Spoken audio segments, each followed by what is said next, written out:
Ma femme est rentrée à la maison avec son amant et les papiers du divorce, exigeant une part de mes biens. J'ai accepté comme un idiot, elle a ri, mais ce qu'elle ne sait pas, c'est que je ne possède rien. Ma femme est arrivée chez nous, sûre d'elle, avec ce type et les documents du divorce. Elle exigeait la maison, mon entreprise, une pension, tout. J'ai accepté sans discuter, comme un imbécile, et elle s'est mise à rire. Mais ce rire n'allait pas durer bien longtemps. « Nathan, tu es là ? Il faut qu'on parle », a-t-elle dit en entrant par la porte principale. Je savais qu'elle n'était pas seule. Elle avait vu ma voiture dans le garage, donc elle savait que j'étais à la maison. « Je suis à l'étage », ai-je répondu en fermant la valise posée sur le lit. « Qu'est-ce que tu fais à la maison si tôt ?» m'a-t-elle demandé en entrant dans la chambre. « Et pourquoi tu fais ta valise ?»« Ah, j'ai reçu un appel d'un client potentiel. C'est un cas urgent, alors j'ai quitté le boulot pour préparer mes affaires. Mon vol décolle dans quelques heures. Désolé de ne pas t'avoir prévenu plus tôt, mais l'opportunité s'est présentée soudainement, et je dois agir vite. »« Ah, je vois. Quoi qu'il en soit, j'espère que tu as quelques minutes, parce qu'on doit vraiment parler. »« Bien sûr, pas de souci. J'ai un peu de temps, ai-je répondu en prenant ma valise pour la suivre. On est descendu à la cuisine, et comme je m'y attendais, il y avait un autre homme. Je l'ai reconnu, c'était Dave Knowlton, un des avocats du cabinet où ma femme travaille. J'ai pris une tasse de café que j'avais préparée une demi-heure plus tôt et je me suis assis. « Bon, Nathan, il n'y a pas de façon facile de dire ça, alors je vais être direct. Dave et moi sommes tombés amoureux. Je ne t'aime plus et je veux divorcer. On a déjà lancé la procédure, voici ta copie. » D'accord. Je ne peux pas vraiment lutter contre ça. Si c'est fini, c'est fini. Tu me permets d'y jeter un œil ? Autant régler ça rapidement. Selon comment se passe ce voyage, je n'aurai peut-être pas beaucoup de temps dans les mois qui viennent. Peut-être que Dave peut appeler un notaire pour qu'on finalise tout avant mon départ. Waouh, Nathan, tu es vraiment mature dans ta réaction. Je m'attendais à une grosse dispute. Désolé de te prendre au dépourvu, mais autant en finir et passer à autre chose. Vu ce que tu viens de dire, ça ne servirait à rien de me battre. Voyons ce qu'on a là. J'ai pris quelques minutes pour lire la répartition des biens. Ok, je vois un point que je voudrais modifier concernant la pension. Je suis un peu curieux à ce sujet. Tu as un bon boulot, pourquoi tu demandes 2000 $ par mois? On a fait des recherches et des calculs. Tu gagnes environ 4 fois plus que moi, alors c'est le barème utilisé par le tribunal pour fixer ce montant. D'accord, le seul souci c'est que mon entreprise va bientôt connaître de gros changements, et je n'ai pas envie de devoir retourner au tribunal pour renégocier. Que dirais-tu de fixer un pourcentage de mes revenus? Disons 25%. En fait, ça te donnerait même plus selon mon dernier bulletin de paie, et le montant s'ajusterait automatiquement si mes revenus changent.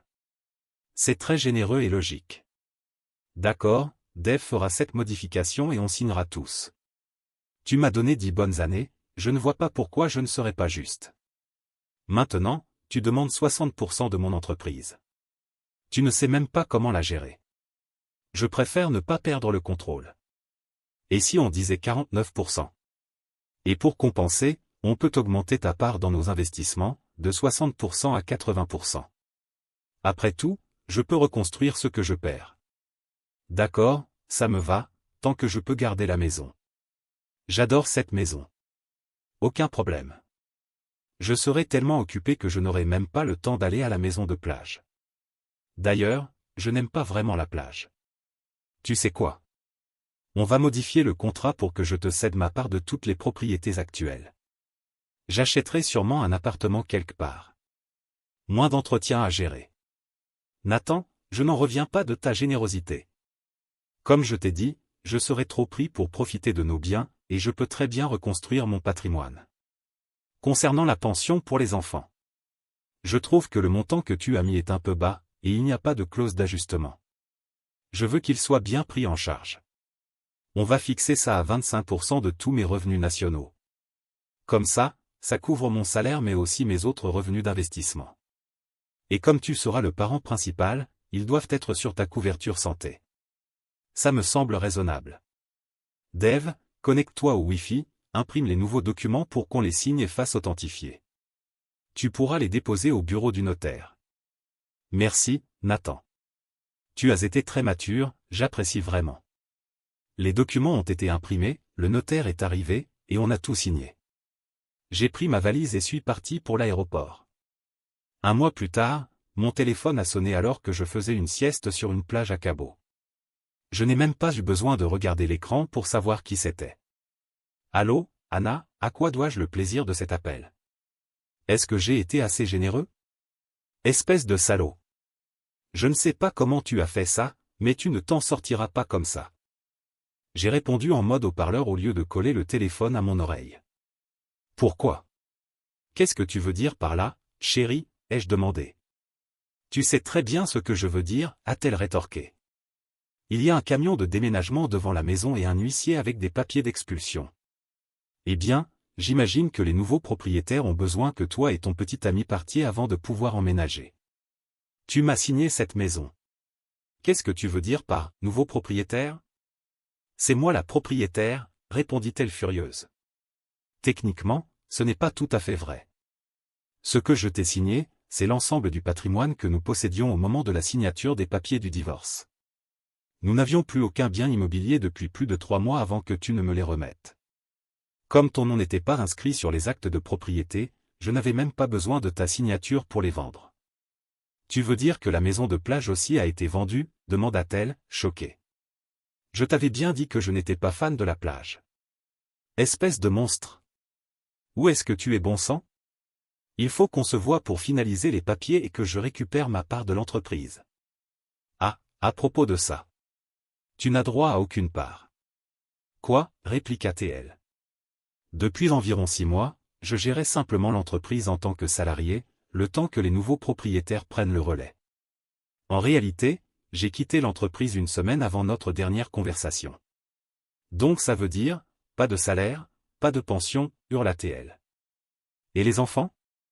Tu as dit que tu voulais t'occuper d'eux. Non. J'ai dit que je voulais m'occuper de mes enfants. Or, je ne suis le père biologique d'aucun d'eux. Je n'ai donc aucun intérêt à subvenir à leurs besoins. Tu devrais peut-être en parler à Chris et Jerry. Après tout, l'ADN, c'est une chose merveilleuse. Bon, au moins il me reste mes économies et mes investissements. Murmura-t-elle, avant de s'arrêter en m'entendant rire. Laisse-moi deviner, gémit-elle. Tu les as fait disparaître aussi? J'ai tout transféré sur un compte offshore dès que j'ai vendu l'entreprise. Bonne chance pour retrouver un seul centime. On verra bien ce que le tribunal en dira, ricana-t-elle. Bonne chance avec ça. Je t'ai donné exactement ce qui était indiqué dans les documents que tu as signés et fait authentifier. Tu as reçu 49% de toutes les entreprises que je possédais au moment de la signature. Tu as obtenu tous les biens immobiliers que nous avions à ce moment-là. Tu as reçu ta part de mes revenus à ce moment-là. La pension à laquelle tu as droit est exactement de 25% de mon salaire aux États-Unis. Le fait que tu n'aies jamais vérifié si je possédais encore des affaires, des biens ou des sources de revenus ensuite, ce n'est pas mon problème. Je ne t'ai jamais dit que ces choses existaient. Tu reçois exactement ce que tu mérites. Qu'est-ce que tu veux dire par là? Je t'ai soutenu et j'ai été ta femme pendant 10 ans. Je mérite plus que rien. Sérieusement? Tu m'as trompé pendant au moins 5 ans. Et à peine j'ai quitté la maison, tu as installé ton nouvel amant chez nous. Tu es infidèle, tu ne mérites rien. Ah, et j'ai aussi porté plainte contre ton entreprise. J'ai découvert que leur code de conduite contient une clause morale interdisant les relations adultères entre collègues. Les vidéos que j'ai envoyées de vous deux ensemble au bureau devraient suffire à faire virer les deux. En plus, le comité d'éthique est en train d'enquêter sur ton amant. Apparemment, il y a des preuves qu'il entretenait une relation avec une cliente pendant qu'il la représentait. Si c'est confirmé, il pourrait être radié du barreau. Ça veut dire qu'il ne pourra ni rejoindre un autre cabinet ni ouvrir le sien. En gros, sa carrière est terminée. Merde, il faut que j'appelle David, s'exclama-t-elle. Ne te donne pas cette peine, il ne répondra pas. Qu'est-ce que tu veux dire, demanda-t-elle, hésitante. D'après ce que j'ai entendu, il a été victime d'une agression plutôt violente. Il est probablement en route pour l'hôpital Merci Général dans une ambulance à l'heure qu'il est. Je pense qu'il est temps pour toi de chercher un nouveau petit copain. Mon Dieu! Sanglota-t-elle. L'appel s'est terminé peu après. Ma magnifique Latina s'est réveillée de sa sieste et a proposé qu'on retourne dans notre cabane privée, où on pourrait porter encore moins de vêtements. Je lui avais offert ce voyage pour me remercier de m'avoir tenu informé des activités de mon ex-femme. Elle m'avait appelé plus tôt ce jour-là pour m'avertir que les papiers avaient été déposés et qu'il comptait me prendre par surprise ce soir-là. Elle a quitté le cabinet d'avocat peu après, est rentrée chez elle pour faire sa valise, et on s'est retrouvés à l'aéroport. On a pris l'avion ensemble pour Cabo. Dans 2 jours, on s'envolera pour le Costa Rica, où il existe une grande communauté d'expatriés, et où l'on peut vivre comme un roi avec très peu. Commentaire Monsieur Reddit. Quelle histoire! Franchement, je n'ai aucune pitié pour cette femme. Elle a joué avec le feu pendant des années, pensant qu'elle pouvait manipuler son mari sans jamais en payer le prix. Mais cette fois, elle est tombée sur plus malin qu'elle. Ce que j'aime ici, c'est la manière calme et méthodique avec laquelle il a tout préparé. Il ne s'est pas vengé dans la colère, mais avec intelligence et précision. Une vraie leçon. Et vous, qu'en pensez-vous? Est-ce qu'il est allé trop loin ou est-ce qu'il a eu exactement la bonne réaction? Dites-moi tout dans les commentaires. Et bien sûr, si vous avez aimé la vidéo, laissez un like, abonnez-vous à la chaîne et activez la cloche pour ne rien rater des prochaines histoires.